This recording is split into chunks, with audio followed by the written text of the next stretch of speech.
अशोक खरातची 2,40,00,000ची रक्कम ही गोठवण्यात आलेली आहे। 1,10,00,000 रुपयांचं सोनं ईडीनं जप्त केलेलं आहे। अशोक खरातवर ईडीनं मोठी कारवाई केली आहे। अशोक खरातच्या लॉकरमधलं घबाड ईडीकडून जप्त करण्यात आलंय। खरातच्या बँक लॉकरमधून सोनं, चांदी आणि डॉलर्स हे हस्तगत करण्यात आलेत।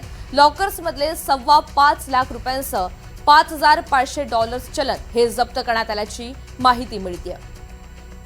याची माहिती आपण ग्राफिक्सच्या माध्यमातून समजून घेऊयात। ईडीने नेमकी कशी आणि किती कारवाई केली आहे, काय काय जप्त केलं, अशोक खरातची 2,40,00,000ची रक्कम गोठवली, 1,10,00,000 रुपयांचं सोनंही जप्त केलंय। खरातच्या बँक लॉकरमधून सोनं, चांदी, डॉलर्स जप्त करण्यात आले।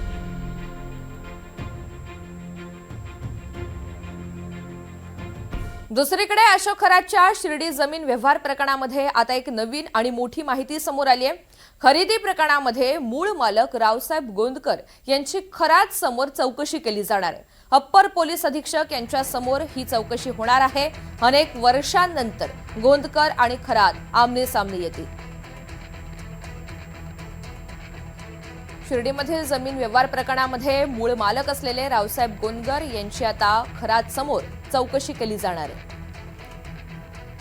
शिर्डीतल्या गाजलेल्या 4 एकर जमीन व्यवहार प्रकरणामधील मुख्य आरोपी अशोक खरातची शिर्डी पोलिसांकडून कसून चौकशी करण्यात आली आहे। अधिकाऱ्यांनी व्यवहारातील प्रत्येक मुद्द्यावर खरातला प्रश्नांची सरबत्ती केली।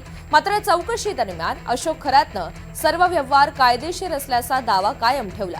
शिर्डीमध्ये जमीन दाखवताना मूळ मालक उपस्थित नव्हता, तर यातील आरोपी किरण सोनवणे आणि अरविंद बावके यांनाच जमीन दाखवलेली होती असा दावा सुद्धा त्यानं केलाय।